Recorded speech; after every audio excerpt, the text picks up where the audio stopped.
Bismillahirrahmanirrahim. Assalamualaikum warahmatullahi wabarakatuh.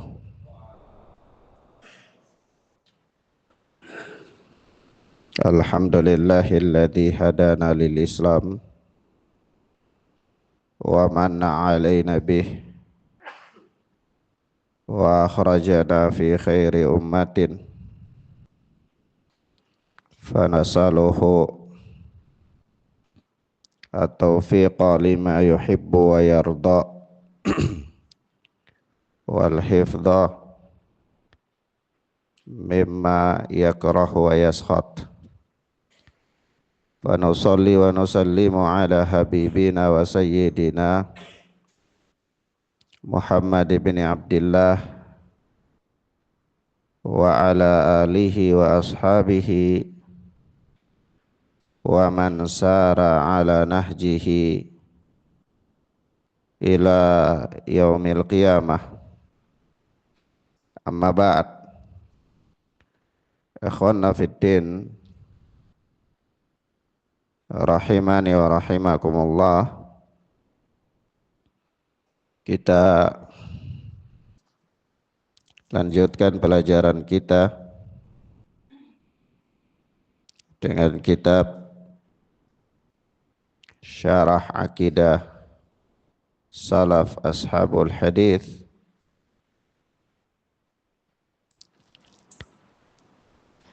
Ini kita telah membacakan beberapa penjelasan dari Al-Imam Abu Uthman As-Sabuni rahimana wa rahimahullah yang terkait dengan akidah Ashabul Hadith. Ya, kita sampai pada ucapan beliau, wattafaqu ma'a dhalika 'ala al-qawli bi qahri ahli al-bid'ah wa idlalihim wa ikhzanihim wa ikhzaihim wa ib'adihim wa iqsa'ihim. Dan mereka Ashabul Hadith sepakat, jadi para imam-imam Ahlul Hadith mereka sepakat untuk menyatakan alal qawli bi kahri ahlil bid'ah, untuk melemahkan atau mengalahkan ahlul bid'ah, wa idlalihim wa ikhzaihim, dan menghinakan mereka serta mempermalukan mereka, wa ib'adihim wa iqsa'ihim, dan menjauh serta mengisolasi mereka, wattaba'udi minhum wa min musahabatihim wa mu'asyaratihim, serta bersikap menghindari mereka dan tidak bersahabat dan bergaul dengan mereka, wa taqarrubi ilallahi azza wa jal bimujanabatihim wa muhajaratihim, serta mereka sepakat bahwa mendekatkan diri kepada Allah dengan cara menjauhi dan memboikot ahlul bid'ah. Naam. Ikhwan wa akhwat rahimani wa rahimakumullah,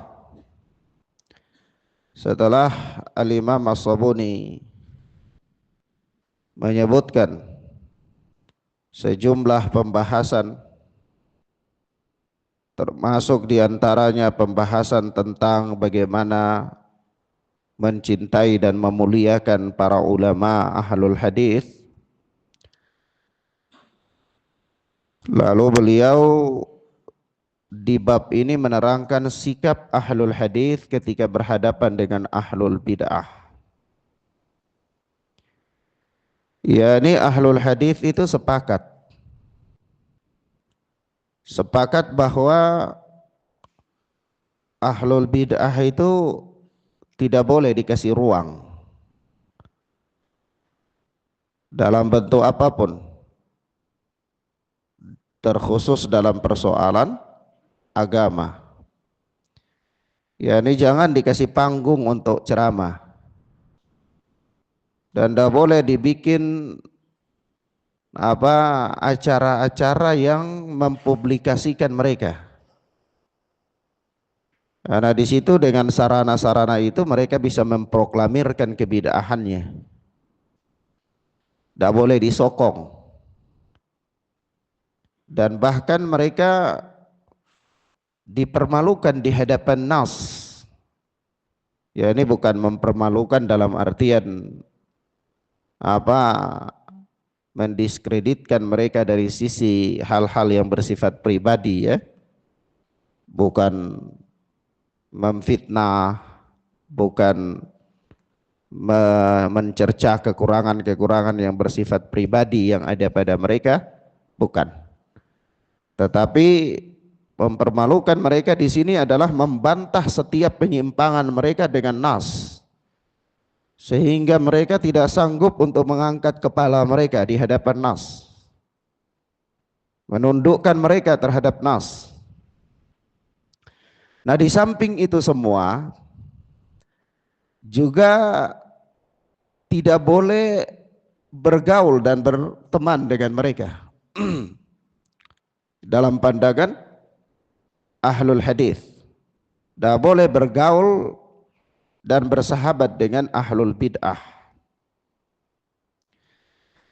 Dan sikap yang paling terpenting dari itu semua yang dilakukan oleh imam-imam ahlu sunnah itu bukan karena kebencian, tetapi mereka memandang itu adalah bagian dari cara mendekatkan diri kepada Allah. Kenapa menjauhi orang itu termasuk dari mendekatkan diri kepada Allah? Kenapa membantah ahli bid'ah itu termasuk dari mendekatkan diri kepada Allah? Kenapa tidak bergaul dengan ahlul bid'ah itu termasuk mendekatkan diri kepada Allah? Karena kalau dia bergaul dengan mereka, bisa jadi agamanya akan jadi rusak karena terkontaminasi oleh pemahaman mereka. Karena kalau dia tidak memberikan sikap antipati kepada mereka, itu bisa jadi adalah merupakan rekomendasi atas baiknya mereka. Kalau dia tidak mengisolasi mereka, maka itu bisa jadi adalah jalan terbuka untuk mereka memproklamirkan penyimpangan-penyimpangan mereka. Sementara penyimpangan-penyimpangan mereka itu adalah merupakan sebesar-besarnya kerusakan di dalam agama. Maka dari itu seorang imam pernah berkata begini, lau antujawiradi al-kiradatu wal khanazir ahabbu ilayya min an yujawirani rajulun min ahlil ahwa. Sekiranya aku bertetangga dengan kera dan dengan monyet dan babi, itu lebih baik, lebih aku cintai daripada bertetangga dengan ahlul bid'ah. Kenapa? Karena bukan hal yang tersembunyi lagi bagi orang yang cerdas bahwa kerusakan agama tentu lebih berbahaya daripada kerusakan dunia. Kalau sekiranya antum berhadapan dengan monyet, berhadapan dengan hewan-hewan buas, sampai resiko paling terbesar yang diterima oleh antum itu adalah kerusakan dunia. Iya, sejahat-jahatnya monyet misalnya dia bakar rumah antum. Kerugian apa? Dunia. Sejahat-jahatnya binatang buas dia serang antum, dia terkam misalnya. Kerusakan apa? Dunia. Ya mungkin meninggal. Sementara kita katakan bahwa persoalan yang paling terbesar bagi manusia ini adalah ketika dia berhadapan dengan Allah Subhanahu wa taala di hari kiamat untuk mempertanggungjawabkan berbagai macam aktivitasnya dalam kehidupan dunia. Tapi kalau seandainya seorang ahlul bid'ah yang dia rusak, dia buat kerusakan terhadap antum, apa yang dia rusak? Pemikiran. Yang dia rusak apa? Akidah. Yang rusak agama, agama antum. Yang dia rusak ibadah antum. Maka kerusakan di bidang agama itu apa? Adalah lebih buruk dan lebih jahat daripada kerusakan di bidang dunia. Maka dari itu, menjauhi dari ahlul bid'ah yang merusak agama itu tentu lebih utama dari apa? Menjauhi perkara-perkara yang dapat merusak urusan dunia. Tidak ada urusan di dunia seorang itu dia mau bagaimanapun dalam kehidupan dunia, tetapi ketika dia meninggal membawa amalan-amalan, maka dia akan bahagia dalam kehidupan akhirat. Sebab itu pesan Asma binti Abi Bakar radhiyallahu taala anhuma kepada anaknya Ibnu Zubair, Abdullah bin Zubair, itu ketika kota Makkah telah dikepung oleh Hajjaj bin Yusuf Ats-Tsaqafi.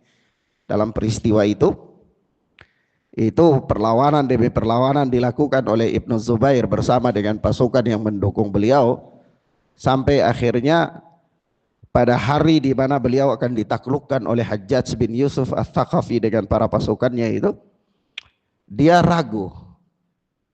Abdullah bin Zubair itu ragu ketika hendak keluar dari rumahnya.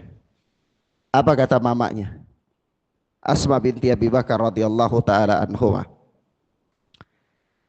Kurang lebih dia katakan, wahai anakku, sekiranya kambing itu kalau sudah mati, walaupun dikuliti pun tidak ada masalah bagi dia, tidak ada rasa sakit lagi. Iya. Maka apa? Keluarlah. Maka Abdullah bin Zubair dia keluar. Dia keluar di hari tersebut terjadilah pertempuran sengit antara beliau dan pasukan beliau dengan Hajjaj bin Yusuf Ats-Tsaqafi dan pasukannya, dan akhirnya Abdullah bin Zubair ini ditaklukkan radhiyallahu taala anhu. Ditaklukkan, dan apa yang terjadi? Kalau antum baca peristiwa ini, itu Abdullah bin Zubair itu digantung oleh Hajjaj bin Yusuf Ats-Tsaqafi di Makkah, wilayah Masjidil Haram. Dan tidak boleh ada yang menurunkan jenazahnya, tidak boleh ada. Siapa yang menurunkan jenazahnya, itu dia berhadapan dengan pemerintahan ketika itu, yakni Hajjaj bin Yusuf Ats-Tsaqafi sebagai gubernur, jazakallah khair. Ya. Sampai kalau saya tidak salah itu di hari yang ketiga, baru ibunya Asma binti Abi Bakar radhiyallahu taala anhuma itu keluar dari rumahnya, datang ke situ, dan dia turunkan Abdullah bin Zubair dari gantungan tersebut. Saya ingin menyampaikan di sini bahwa bukan persoalan dia meninggal, bukan persoalan, tetapi bukan persoalan perselisihan, pertikaian, peperangan yang terjadi antara Hajjaj bin Yusuf Ats-Tsaqafi dan Abdullah bin Zubair, bukan itu. Tetapi yang ingin saya katakan di sini adalah kerusakan dunia itu tidak lagi bermanfaat dan tidak mempunyai kedudukan apapun jika dibandingkan dengan kerusakan akhirat. Coba antum lihat pesan yang paling baik, pesan yang paling indah sekali, kata Asma binti Abi Bakar radhiyallahu taala anhuma, wahai anakku, sekiranya kambing itu kalau sudah mati walaupun dikuliti nggak ada masalah. Apa maksudnya? Nah, kalau antum kuliti kambing masih hidup, kambingnya ngamuk nggak? Ngamuk, sakit. Tapi kalau sudah mati, antum mau cincang, mau ngulitin, tidak ada masalah apa-apa sudah. Iya, dia tidak tahu apa-apa lagi, tidak rasakan apa-apa lagi. Iya, Artinya kerusakan dunia seberapa besar pun kerusakan dunia, itu jika dibandingkan dengan kerusakan akhirat maka tidak ada apa-apanya. Tidak ada apa-apanya. Meskipun pada pandangan manusia dunia itu terlalu besar. Meskipun dalam pandangan manusia dunia itu terlalu berharga bagi mereka. Meskipun pada pandangan manusia musibah yang didapati dalam kehidupan dunia itu jauh lebih besar bagi mereka daripada musibah akhirat. Sebab itu ada perkataan seorang imam, dia mengatakan begini, kalau seandainya anakku wafat, maka beribu-ribu manusia datang bertakziah kepadaku. Tapi kalau sekiranya aku tidak datang ke masjid, maka hanya satu orang saja yang datang berziarah bertakziah kepadaku. Karena dalam pandangan manusia musibah dunia itu lebih besar daripada musibah akhirat. Dalam pandangan manusia ya. Dalam pandangan umumnya manusia, musibah dunia itu lebih besar daripada musibah akhirat. Maksudnya apa? Orang sakit, orang meninggal, itu musibah dunia apa akhirat? Dunia. Orang gak sholat di masjid, gak menuntut ilmu, ya, tidak beramal dengan Al-Quran dan Sunnah, itu musibah dunia apa musibah akhirat? Mana yang lebih besar sebenarnya? Tapi kenapa orang stres ya, pikiran aduh galau, hari ini kerugian demikian, ya besok BBM naik, ya belum lagi kebijakan-kebijakan yang aduh ini makin sulit, orang stres, bingung, ngamuk, ya orderan hari ini ndak ada, saya kemarin sudah pindah pekerjaan supaya bisa ngaji tapi akhirnya order terus nggak ngaji-ngaji, biasa aja, gimana? Besar dalam pandangan mereka, besar gak? Apa yang dia perbaiki itu? Dia pusing terhadap apa itu? Pusingnya dia itu dunia. Tapi dia gak pernah risau, kok saya itu ke masjid, sholat, begitu salam langsung pulang, begitu salam langsung pulang. Duduk, zikir pun gak ada, zikir sunnah, gak penting. Ya, subhanallah. Antum lihat kehidupan orang-orang saleh. Sudah pernah dan berulang-ulang kita katakan bahwa kedudukan dan tabaqatnya orang yang berusaha mendekatkan diri kepada Allah, itu dia bermain dalam ruang amalan itu bukan tentang wajib dan bukan wajib lagi. Dia bermain dalam ruang amalan itu sudah bermain di ruang mencari keutamaan-keutamaan. Sebab kalau hanya sebatas kewajiban-kewajiban bagi dia itu sudah mesti, sudah harus dan tidak boleh tidak bagi dia. Mafhum ya ikhwan? Iya. Kalau kita risau terhadap bagaimana kondisi di BBM naik, kita risau bagaimana terhadap perekonomian yang semrawutan, kita risau terhadap perusahaan, kita risau terhadap penumpang nggak ada, Grab pindah dari satu tempat ke satu tempat, kita risau. Saya ingin katakan, pernah nggak antum risau dan buat antum udah bisa tidur ketika antum udah hadir dalam majelis ilmu? Satu hari saja, pernah nggak? Hah? Tapi kalau misalnya antum mengalami kerugian sedikit saja pada satu hari itu dalam perdagangan, misalnya antum rugi katakanlah 1 juta itu, kira-kira stres nggak? Bisa tidur nggak itu? Saya yakin Pak Ilyas tidur susah itu ya, Pak Ilyas ya. Nah, atau ketika antum bermuamalah dengan seseorang, terkadang hanya dalam urusan-urusan yang sepele aja, antum sama-sama teman aja, rugi 10.000 dari teman, nggak mau, ngotot, nggak bisa saya, ini saya udah kerja keras ini, saya demikian dan demikian. Padahal alangkah apa rugi antum 10.000, antum biarkan aja udah untuk teman, enggak apa-apa. Allah ganti dengan yang lebih baik. Tapi ngotot-ngototan soal 10.000 doang. Iya. Mafhum ya ikhwan? Tapi anak tanya, pernah enggak antum ngotot-ngototan untuk duduk di saf paling pertama ketika ngaji? Pernah enggak ngotot-ngototan untuk berdiri di saf pertama ketika sholat? Pernah enggak ngotot-ngototan untuk bagaimana ibadah antum itu sama persis dengan ibadah Rasulullah sallallahu alaihi wasallam? Pernah enggak? Nah, ini dalam konsep manusia, kenapa? Karena bencana dalam urusan dunia itu besar bagi mereka jika dibandingkan dengan bencana dalam urusan akhirat. Tapi ulama ahlu sunnah, para imam-imam kita, ulama-ulama kita, mereka berpandangan bahwa bencana dalam urusan agama itu jauh lebih besar dari bencana dalam urusan dunia. Sebab itu mereka menjaga kemurnian agama semaksimal mungkin. Sampai bergaul dengan orang yang salah pun mereka gak mau. Dan mereka menganggap menghindari orang yang salah dalam pergaulan itu bagian dari mendekatkan diri kepada Allah subhanahu wa ta'ala. Iya gak? Kalau di dunia, antum, kita bicara tentang urusan dunia, itu antum begitu waspada dari preman. Waspada enggak? Waspada dari begal enggak? Sampai di setiap lorong ada portal. Itu untuk apa? Di setiap lorong ada portal itu apa? Sikap waspada, antisipasi. Dari apa? Pencurian, perampokan, ya. Iya enggak? Tapi pernah enggak dalam urusan agama antum berikan portal, sekian portal untuk kesesatan masuk ke pikiran antum? Ada enggak? Tidak ada. Padahal imam-imam kita telah memberikan contoh bagaimana portal-portal yang mereka bangun untuk membentengi diri mereka dari kemurnian agama. Apa portalnya? Gak duduk dengan ahlul bid'ah, gak gaul dengan ahlul bid'ah, gak mendengar ceramah-ceramah ahlul bid'ah, gak baca buku-buku mereka. Dan apa? Mengisolasi mereka serta membantah mereka adalah bagian dari portal-portal yang dibangun oleh ulama-ulama untuk menjaga kebaikan dan keselamatan agama mereka. Iya. Tapi kemudian ada orang di zaman ini ngaji 1 bulan 1 kali, berani dan entengnya mengatakan saya mengambil baiknya saja Ustadz. Ya itu kan ada kebaikannya juga. Iya. Kalau antum mengambil baiknya saja terus antum dibandingkan dengan Al-Imam As-Sabuni, kelasnya antum di mana? Iya. Tabakat antum lebih tinggi dari tabakat Al-Imam As-Sabuni. Tabakat antum lebih tinggi dari Al-Imam Al-Barbahari. Tabakat antum lebih tinggi dari Al-Imam Ahmad bin Hanbal yang mengatakan kepada Husain Al-Karabisi bahwa la tukallimuhu wa la tukallim man yukallimuh. Jangan bicara dengan dia dan jangan bicara dengan orang yang bicara dengan dia.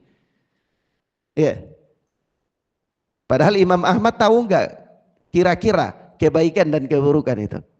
Imam Ahmad tahu enggak akidah yang benar dan yang enggak benar? Tahu enggak sunnah dan bidah? Tahu enggak khurafat dan bukan khurafat? Tapi Imam Ahmad masih mengatakan la tukallimuhu wa la tukallim man yukallimuh. Jangan bicara dengan dia dan jangan bicara dengan orang yang bicara dengan dia. Iya. Mafhum ya ikhwan? Suatu ketika ada orang datang kepada Imam Ahmad rahimahullah, berbicara panjang lebar. Lalu dia pas mau berikan pertanyaan kepada Imam Ahmad dan Imam Ahmad tahu bahwa ini orang memiliki pemikiran yang menyimpang, langsung berdiri Imam Ahmad, pergi tinggalkan dia. Gak ngomong panjang lebar, gak ada faedah, sudah berdiri tinggalkan. Ya. Seandainya kalau pakai pemikiran kita yang awam, ngapain? Saya kan tahu tentang baik dan buruk. Imam Ahmad menghafal 1 juta hadis. Antum hafal berapa hadis? Antum hafal 5 hadis itu baru tentang wudu. Misalnya. Tentang sholat belum, tentang zakat belum. Jadi kalau penyimpangan di zakat antum nggak tahu karena baru hafal hadis 5 tentang wudu. Misalnya belajar baru tamat kitab Thalathatul Usul. Bicara tentang persoalan asma wa sifat belum tahu karena di salah satu usul tidak ada asma wa sifat. Ya. Tapi Imam Ahmad sudah menguasai itu semua, 1 juta hadis. Iya. Itu pun beliau bersikap begitu hati-hati dalam menghadapi ahlul bid'ah. Jadi sikap kita yang begitu waspada terhadap ahlul bid'ah itu jangan heran, itu bagian dari bentuk penjagaan agama. Iya, sama dalam urusan dunia orang waspada dari apa? Begal, waspada dari perampok, waspada dari pencurian, pasang CCTV di mana-mana, di lorong-lorong semua ada portal, di perumahan-perumahan ada satpam bukan 1 dan 2. Untuk apa?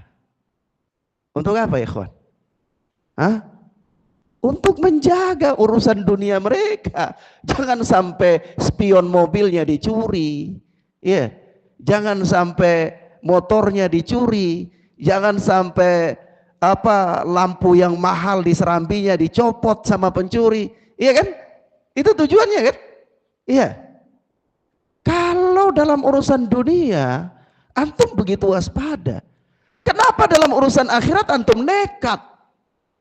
Ya kalau dalam urusan dunia orang bahaya, ya insinyur matematika salah hitung, bahaya paling hebatnya jembatannya roboh, bangunannya runtuh. Iya. Tapi kalau dalam ilmu agama salah hitung, apa yang terjadi? Hah? Masuk neraka. Salah hitung masuk neraka. Dalam ilmu akhirat. Iya, ikhwan. Nah, sebab itu di sini ada beberapa ucapan dari para imam yang saya nukilkan berkaitan dengan bahayanya ahlul bid'ah. Itu adalah datang dalam hadis yang diriwayatkan oleh Imam Muslim rahimana wa rahimahullah. Rasulullah sallallahu alaihi wasallam bersabda, "Man sanna fil islami sunnatan sayyi'atan kana alaihi wizruha wa wizru man amila biha min ba'di min ghairi ay yanqusa min auzarihim syai'." Barang siapa yang berbuat suatu sunnah, ya barang siapa yang membuat suatu sunnah yang buruk dalam Islam, maka dia mendapatkan dosanya dan dosa orang yang beramal dengan sunnah yang buruk itu. Min ghairi ayyang kusa min auzarihim syai', tanpa mengurangi dosa orang yang melakukan itu sedikit pun. Di sini kalau secara umum ya, secara umum dalam prinsip akidah itu kita katakan bahwa tidak ada yang namanya dosa turunan, tidak ada yang namanya pahala turunan. Itu secara umum ya.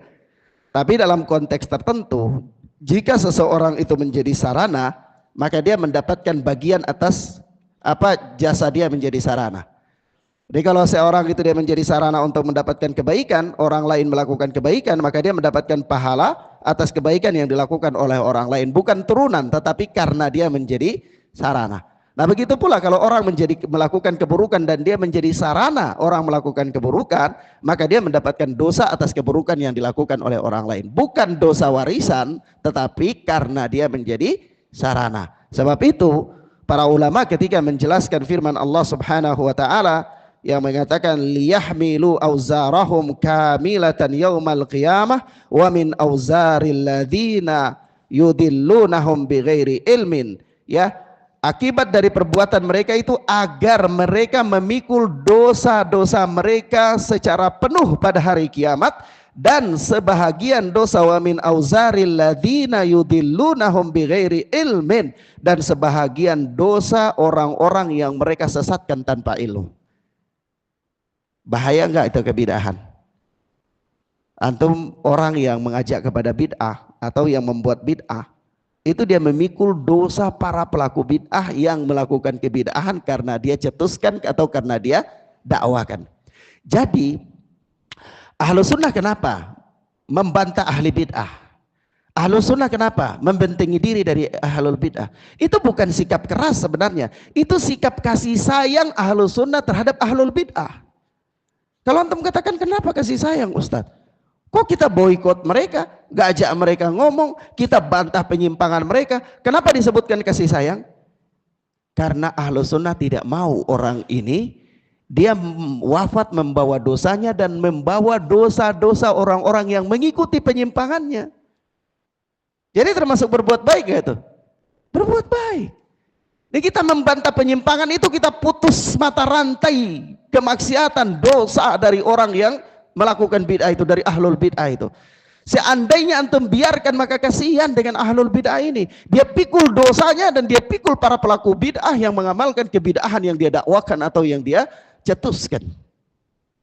Maka padahal Rasulullah mengatakan, man ra'a minkum munkaran falyughayyirhu biyadihi fa illam yastati' fa bilisanihi fa illam yastati' fa biqalbi wa dzalika adhaful iman.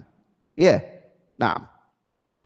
Kemudian Ibnu Mas'ud radhiyallahu taala anhu di dalam Sunan Ad-Darimi mengatakan, ittabi'u wa la tabtadi'u faqad kufitum kullu bid'atin dhalalah. Yaitu apa? ikutilah kalian, yakni ittiba'lah kalian. Dan janganlah kalian membuat bid'ah, karena kalian telah dicukupkan dalam urusan agama ini. Ya, maka wa kullu bid'atin dhalalah, setiap bid'ah itu sesat. Jadi agama ini sebenarnya agama ini enggak rumit. Agama ini enggak berat, karena agama ini copy paste saja. Ikuti saja para pendahulu. Antum tidak perlu terlalu banyak berkarya, tidak perlu terlalu banyak memodifikasi dalam agama. Antum cukup copy paste aja, ya. Copy paste dari amalan Rasulullah, dari amalan para salaf, ya, dari hadis-hadis Nabi, itu sudah cukup. Maka kata Ibnu Mas'ud, ittabi'u wa la tabtadi'u. Ya, berittibalah dan jangan memodifikasi. Jangan berbuat bid'ah, berittiba saja. Kenapa? Faqad kufitum. Kalian sudah dicukupkan. Sudah dicukupkan. Tidak ada satu kebaikan yang belum diterangkan kepada kalian, itu tidak ada. Tidak ada satu kemaslahatan yang kalian butuhkan untuk keselamatan akhirat lalu dibiarkan, gak ada penjelasannya, itu tidak ada. Qad kufitum, sudah dijelaskan semuanya untuk kalian. Ya. Lalu kata beliau, wa kullu bid'atin dhalalah, setiap bid'ah itu adalah sesat. Ya. Setiap bid'ah adalah apa? Sesat. Kemudian di antara bahayanya bid'ah itu, kata Ali bin Abi Thalib radhiyallahu taala anhu, yang dikeluarkan oleh Al-Imam Al-Lalakai di dalam syarah akidah Ahlus Sunnah, itu kata beliau bahwasanya ma'ahdatha qaumun bid'atan illa taraku minha minas sunnah. Tidaklah satu kaum itu mereka berbuat bid'ah melainkan mereka akan meninggalkan sunnah yang semisal dengannya. Artinya apa? Para ulama mengatakan begini, bid'ah, bahaya bid'ah itu memadamkan sunnah. Jadi ada satu bid'ah yang hidup di sebuah tempat tentang satu jenis ibadah, maka sunnah yang berkaitan dengan ibadah itu akan hilang. Akan hilang. Iya. Mafhum ya, ikhwan? Jadi kalau ada sunnah, ada bid'ah di satu jenis ibadah itu yang muncul, maka sunnah akan hilang. Orang kita katakan begini, orang mengkhususkan untuk membaca surat Yasin pada hari Jumat atau malam Jumat. Maka yang hilang apa? Surat Al-Kahfi. Yang hilang adalah membaca surat Al-Kahfi. Iya. Jadi sunnah itu hilang enggak? Hilang. Sunnah itu enggak akan kembali lagi sampai mereka meninggalkan bid'ah di situ. Bid'ah yang berkaitan dengan bidangnya tersebut. Orang mengkhususkan untuk membaca surat Al-Waqiah setiap malam Jumat misalnya. Menyelisih sunnah enggak? Hah? Menyelisih. Maka ada di sini kebebasan untuk membaca surat itu hilang. Iya, petunjuk Nabi hilang. Orang terbiasa sholat maghrib membaca 40 ayat, sholat subuh membaca 12 ayat misalnya. Hilang nggak sunnah itu? Hilang nggak? Sunnahnya harusnya gimana? Kalau petunjuk Nabi kan sholat maghrib 20 ayat, sholat subuh 60 ayat. Hilang nggak? Hilang. Artinya begini, ada satu praktek amalan yang menyelisihi petunjuk Nabi di situ, maka amalan yang Nabi tunjukkan di situ akan hilang. Akan hilang. Paham ya, ikhwan? Paham ya? Orang sholat duhur, kalau kita lihat dalam hadis-hadis tentang sifat sholat 40 ayat. Tapi orang itu dia misalnya ya, ini kalau kita bicara tentang praktek Nabi ya, kita nggak mengatakan ini wajib atau tidak wajib, menyelisih ini berdosa atau tidak berdosa, bukan. Ini kita sedang bicara tentang bagaimana komitmen kita dalam mengamalkan petunjuk Nabi Sallallahu Alaihi Wasallam. Ketika seseorang dia tidak komitmen dengan mengamalkan petunjuk Nabi, maka sunnah-sunnah yang terkait dengan hal itu akan dicabut. Paham maksudnya dalam tanda kutip? Paham ya? Nah. Jadi kalau orang misalnya itu, kalau kita lihat dalam salat duhur itu 40 ayat. Tapi ada orang dalam salat duhur misalnya 15 ayat. Lalu hilang enggak? Hilang enggak petunjuk Nabi? Hilang di situ. Karena tidak mungkin orang salat duhur itu 2 kali. Ya, satu kali ini dia baca 15, satu kali besok dia baca 40 misalnya, tidak mungkin. Ya. Sunnah Nabi itu kalau selesai sholat itu beliau tidak langsung pulang.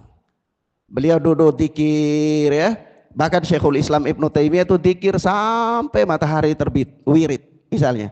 Tapi kalau ini menjadi kebiasaan orang, salam pulang, kira-kira sunnah yang berkaitan dengan itu mati enggak? Ya, mati. Itu belum antum melakukan bid'ah. Hanya baru tidak komitmen dengan sunnah saja. Ketika tidak komitmen dengan sunnah, maka sunnah yang terkait di bidang itu akan dicabut oleh Allah Azza wa Jalla. Apalagi sampai berbuat bid'ah di dalam satu bidang tersebut, maka jelas-jelas lagi sunnah di bidang itu akan dicabut oleh Allah Subhanahu wa ta'ala. Iya. Dan bahkan Al-Hasan pernah mengatakan begini, kalau seseorang berbuat satu bid'ah, maka Allah akan mencabut dari jenis amalan itu sunnah yang semisal, dan Allah tidak akan mengembalikannya lagi kepada mereka. Allah tidak mengembalikannya lagi kepada mereka. Nah di sini ya, kenapa? Sebab itu kita lihat para ulama dulu itu mereka begitu komitmen dalam mengamalkan sunnah. Antum lihat Ibnu Umar itu radhiyallahu taala anhuma, itu kalau dia berjalan, dia sampai di satu tempat dan dia tahu di situ Nabi pernah singgah buang air kecil, maka dia akan paksakan dirinya untuk singgah untuk buang hajat di situ. Padahal kalau dia nggak buang hajat di situ nggak berdosa. Tapi itu menunjukkan apa? Menunjukkan apa? Perhatian dan komitmen mereka untuk apa? Bagaimana berpegang teguh dengan petunjuk Nabi pada dalam hal-hal dunia sekalipun. Suatu ketika Ibnu Umar pakai imamah berwarna hitam. Ditanyakan, "Oh, imamah berwarna hitam?" Demikianlah Rasulullah berkhutbah memakai imamah yang seperti ini yang saya lihat. Dia katakan, "Kok sandalmu nggak diganti-ganti? Ya, sandalmu cuma terompah kayak gini terus, nggak ganti-ganti." Kata dia, "Demikianlah saya melihat sandal Rasulullah sallallahu alaihi wasallam." Seandainya dia pakai sandal dari kaca juga kan nggak berdosa, ya. Misalnya, ya kan? Mafhum ya, ikhwan? Tapi itulah komitmen mereka dalam beramal dengan petunjuk Nabi sallallahu alaihi wasallam. Hatta dalam hal-hal yang kalau mereka tinggalkan pun itu nggak ada masalah. Mereka nggak mau.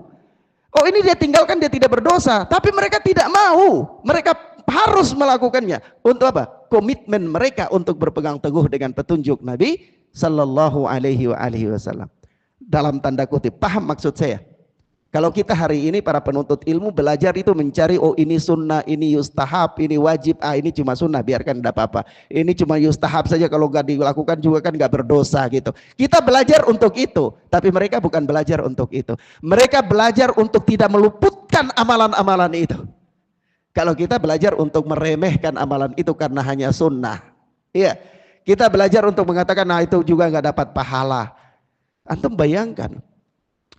Persoalan orang tasyahud gerak-gerakan jari dan tidak gerak-gerakan jari itu berdosa nggak kira-kira? Kalau antum tidak gerak-gerakan jari ketika tasyahud itu berdosa nggak? Kalau antum gerak-gerakan jari itu berdosa nggak? Nah, tapi ulama membahasnya berlembar-lembar dalam buku-buku hadis. Untuk apa? Kalau hanya sekedar ini berdosa dan nggak berdosa kan ngapain panjang lebar bahas masalah ini? Iya kan? Orang kunut angkat tangan, kunut nazilah angkat tangan dan tidak angkat tangan, berdosa enggak? Tidak berdosa. Seandainya antum angkat tangan itu berdosa enggak?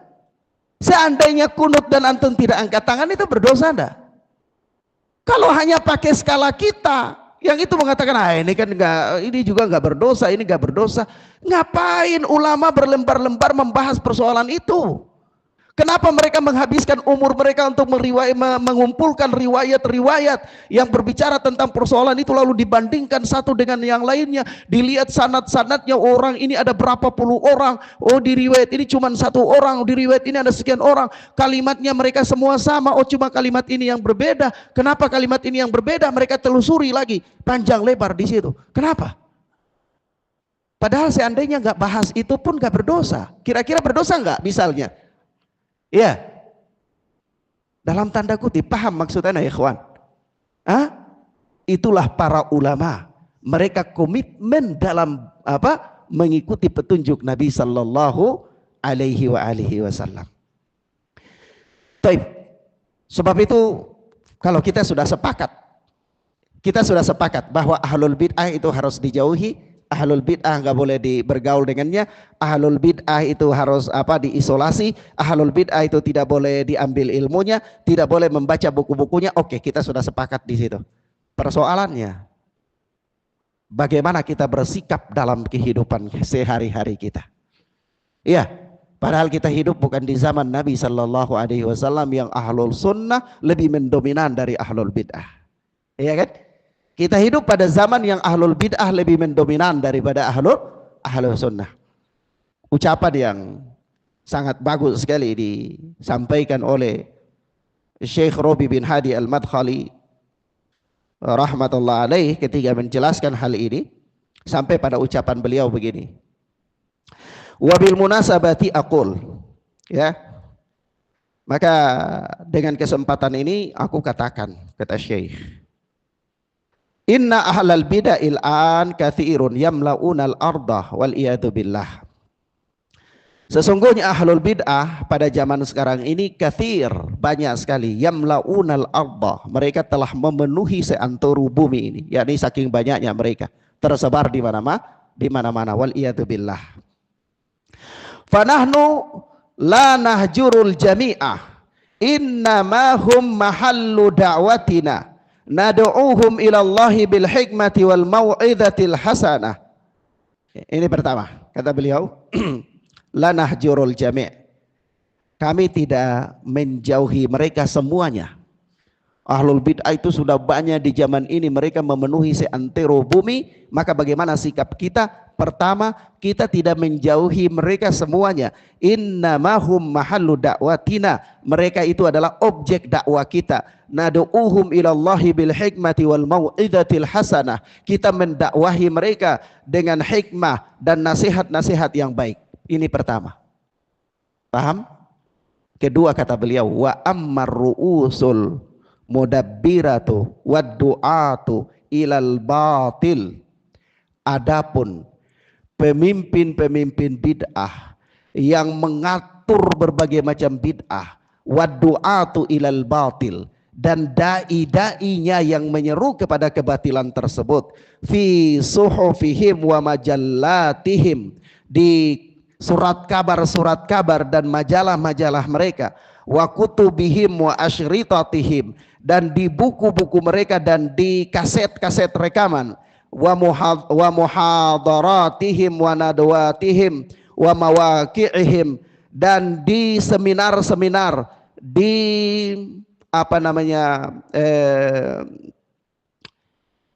mawaqi'ihim, di situs-situs mereka, di internet, di Facebook, di Instagram dan macam-macam, di situs-situs mereka. Fahaula'i yuharabuna wa yuhaddaru minhum wala yujalasuna wala yuqra'u lahum wala yustafadu minhum wa awamuhum al-masakin al-makhdu'una haula'i nad'uuhum ilallahi bil hikmati wal mau'izatil hasanah.